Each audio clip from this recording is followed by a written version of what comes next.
Hey everybody, Scott here, and I have another flat Earth versus sphere Earth video. Right up front, I believe in a spherical Earth, not a flat Earth, but I like to look at different things. I believe that we should be open to different ideas, even ones that we disagree with. Actually, I believe we should especially be open to ideas we disagree with, because if we only listen to things we already think are right, then we'll never learn those things that we're wrong about. And I know that I'm wrong about something. It's just, statistically a given, but I don't know which things I'm wrong about. Now, I don't expect to be convinced by the flat earth arguments. I find them interesting but not particularly compelling. But I think it's important to know why you believe something, and not just believe it because someone else told you, but to get your own knowledge about it. So I don't want to just absorb someone else's knowledge. I want to have my own knowledge. Now, in the spirit of that, I'm going to look at some evidences for flat or spherical Earth. And since I don't have access to $1 million scientific equipment or a space shuttle or a private plane to fly around the world myself, I thought, what evidences do just regular people have? What can we all do to test for ourselves what is the shape of the Earth? And so, with that in mind, I've put this together, what I think are probably the most accessible pieces of evidence for everyone. And then you can decide, for yourself, of course, what you think. Let's start up. My first piece of evidence is nighttime, the fact that it exists. In the, of course, in the spherical Earth model, the day and night cycle are consistent. They're consistent within that paradigm. That as the Earth rotates, for about half of the day, we're facing away from the sun, which is when we're in night, and then for about half of the day, we are facing toward the sun, which would put us in daytime, and that fits. Now, on the flat Earth, here's a bigger picture. On the flat Earth, the sun and the moon are said to be above the Earth, and then much smaller than the Earth, just circling around it, kind of in the pattern drawn there. Now, it might be possible that the sun's light would be only bright enough to light up one section at a time, and that as it moves further away, as the light spreads out, it would become dimmer and dimmer, and we would have nighttime. That could be plausible.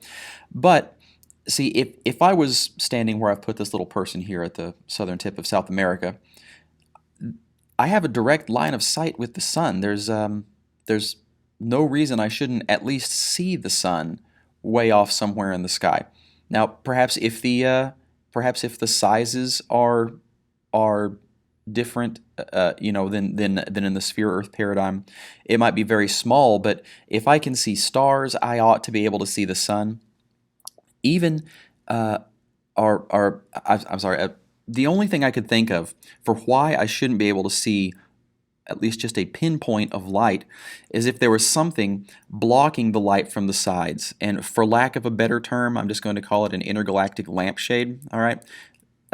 It wouldn't have to be a lampshade, of course. That's silly, but something like that over the sun that causes the light to only be shined down, relatively below it. Now, we certainly don't have any evidence that I can see for this. I've never noticed the sun disappearing in a way that would suggest there's a shade, covering it from the top. And we don't see anything around the sun that it's lighting up, on the inside of this lampshade. So I feel that that's a very unlikely, but that's the only possibility that I could think of if the Earth were to be flat. Another very accessible piece of evidence is ships on the horizon. Of course, as ships sail away, and they get smaller and smaller in perspective, but they appear to be sinking down below the horizon as they cross the curvature of the Earth, and that will be consistent with the sphere Earth model. Now, I have heard flat Earth proponents say that actually the ships are just getting smaller and smaller, and so we think that they're going below the horizon, but really they've just gotten so small that there's not enough detail for our eye to see. And that should be pretty easy to solve. Just bring some binoculars or a powerful telescope that will make the image of the ship appear larger in your field of vision, and you can see what's happening. But of course, not everyone lives by the ocean, and even if you make a trip, there's no guarantee you're going to see a ship sailing off over the horizon. So let's look at a piece of evidence that we all have access to, even if it's infrequent, and that is lunar eclipses. Now, lunar eclipses work different depending on the paradigm, spherical or flat Earth. So we're going to look at both of them. Let's start with the sphere-Earth paradigm. Okay, within the spherical Earth paradigm, if the Earth is a sphere, we should expect the shadow on the moon to always be a circular shadow because spheres always cast a circular shadow, no matter what direction the light source comes from. And the cause of a lunar eclipse in the sphere-Earth paradigm is when the Earth, Sun, and Moon all line up, which happens pretty infrequently because the Moon's rotation around the Earth is not on the exact same plane as the Sun, is a little bit off. But that's consistent. Now, if the Earth was flat, we could get a circular shadow if the Earth is turned, up on its edge, like the shadow of a coin. It can cast a circular shadow. But that wouldn't work in the flat Earth paradigm. But we'll get to that in a minute. First, this is just to say that in the sphere-Earth paradigm of where the planets and the Moon, and the Sun are relative to each other, if the Earth was flat, it would be possible for it to cast a circular shadow. But not all of the eclipses would have a circular shadow because, if the Earth was coin-shaped, if it was on its edge, if it was flat, I guess, it would cast a shadow more like a line. And if it was somewhere in between, flat to the Sun or up on its edge, it would cast something like an oval. But all of the lunar eclipses that we've seen have a circular shadow on the Moon.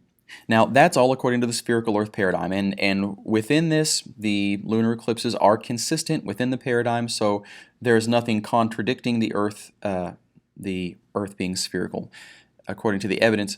Now, let's look at a flat Earth. In the flat Earth paradigm, lunar eclipses are different because the Sun and the Moon are supposed to be always above the Earth, so they never line up for the Earth's shadow to fall across the Moon. So what causes a lunar eclipse? I've heard a couple of different ideas, and I'm really not sure which ones are more popular or less popular within the flat Earth community, but I've heard that there's an object that covers the Moon, and we just don't see this object, that it only blocks moonlight, and it doesn't block the stars as it moves around. I find that to be very implausible. I've also heard that explanation for solar eclipses too, that it's not really the moon, but that it's this invisible object that blocks sunlight. And I've also heard that the moon emits its own light rather than reflecting the sun's light, and that what happens is that it gradually just stops emitting light over a certain portion, or that it becomes dim or reddish, which is what happens in a full lunar eclipse. Now that's, technically possible because we don't know everything, so there could be an undiscovered object that behaves in a way that we haven't observed. There could be some mysterious light property of the moon that we have misunderstood. It is technically possible because I don't know everything, but I do feel like it's unlikely, let's say. I feel that it's highly improbable, and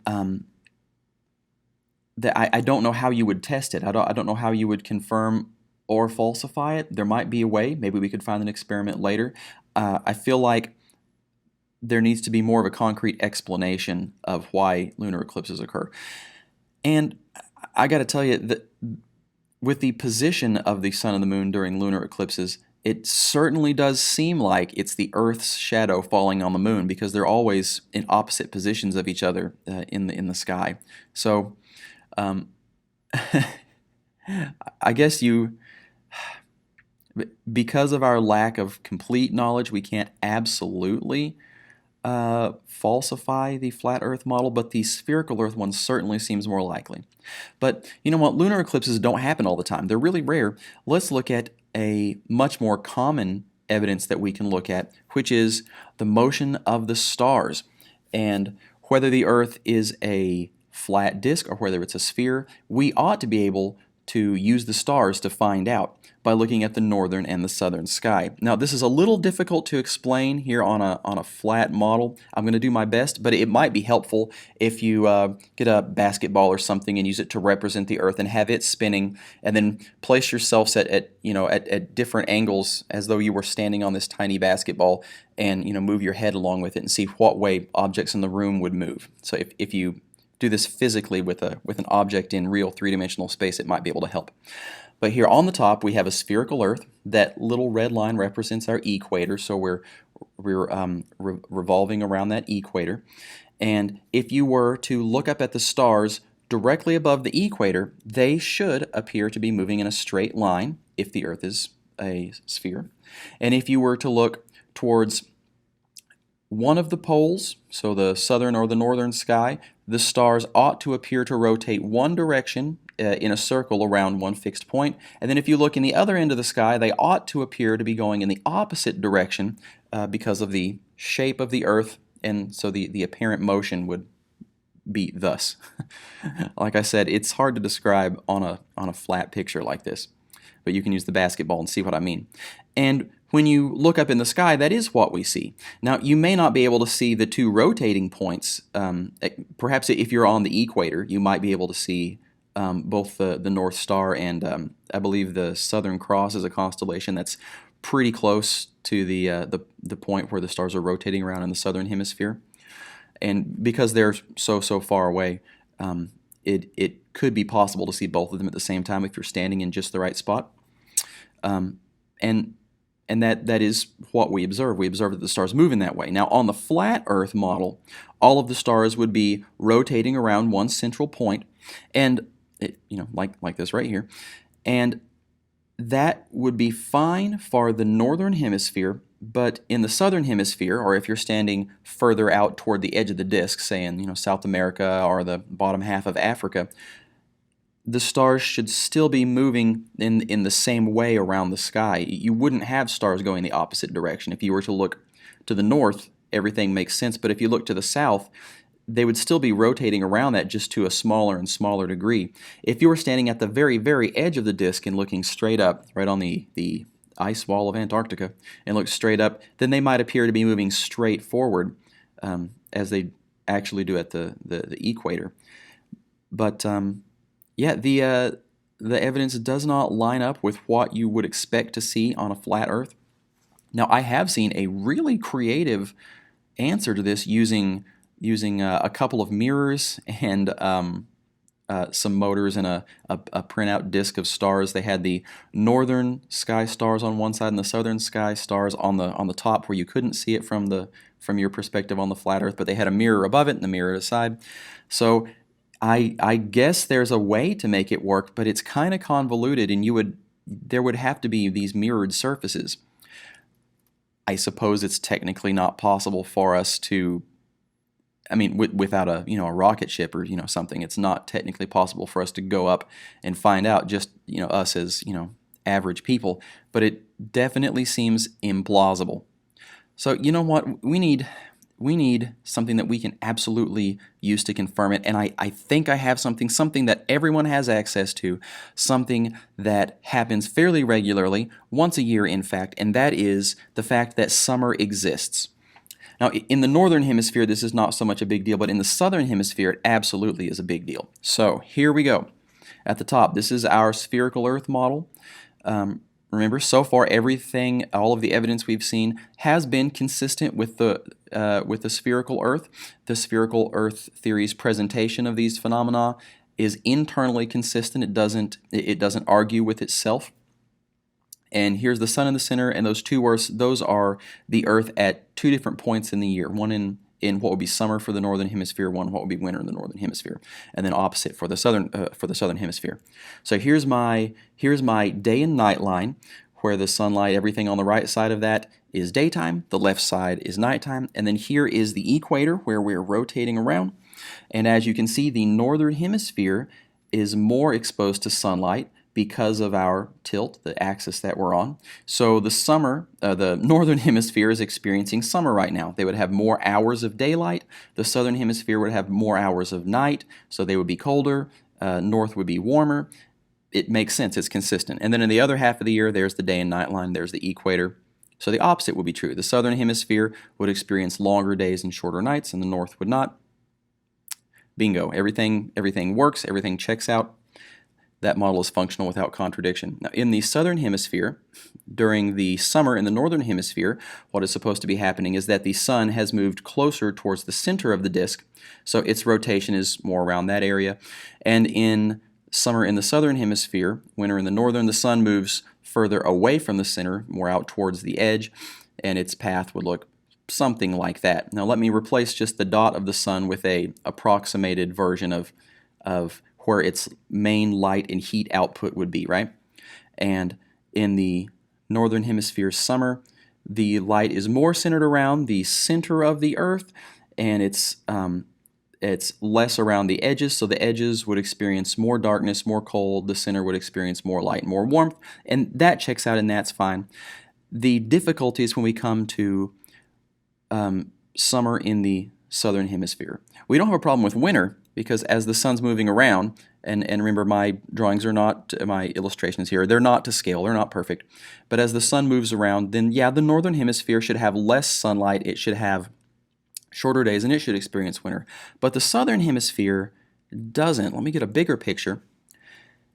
Here is a flat Earth viewed from the top, and that line with the sun and the moon, that's approximately, an equator line, not exactly. But see where the sun is. If this is the equator, which it's not perfectly, but it's about, then this would make it the equinox because the sun is traveling about on the equator. So the northern and the southern hemisphere, everybody should have an equal number of day and night hours on this day. And in the northern hemisphere, that's about right. This equator line may be a bit to the south, I don't know. But in the northern hemisphere, the center of the disk, yeah, it looks like about half of that part of the Earth is exposed to light, and about half is exposed to darkness. So this is approximately at our equinox. This is about right, what you would expect. But the southern hemisphere, the edge of the disk, this is where it's way, way off. Almost all of the outer rim of the disk is in darkness. So as that sun travels around at any given time, most of it is dark, very little of it is light. There's really no way in this model for the southern hemisphere to experience summertime. They can't have longer days unless you have some way to stretch that sunlight out, but only in the south. I mean, stretch it like a banana or boomerang shape, which you're going to have to go to some extreme lengths. Maybe you have an explanation that I don't know about, but if the Earth was flat, the southern hemisphere can't have summer as far as I can tell. Now, that's the end of my accessible evidences. I hope that you've enjoyed it. I hope that this has helped you firm up your own beliefs and understand what you believe, whatever you believe.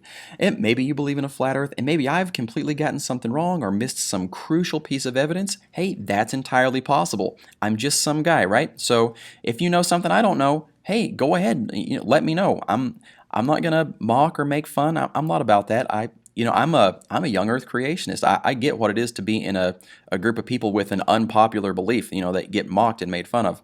So I'm going to wrap the video up there. Thank you again for watching. I'll see you in another video. Until then, I don't know. I don't have a closing for these videos. For the plant videos, I have a closing. Bye.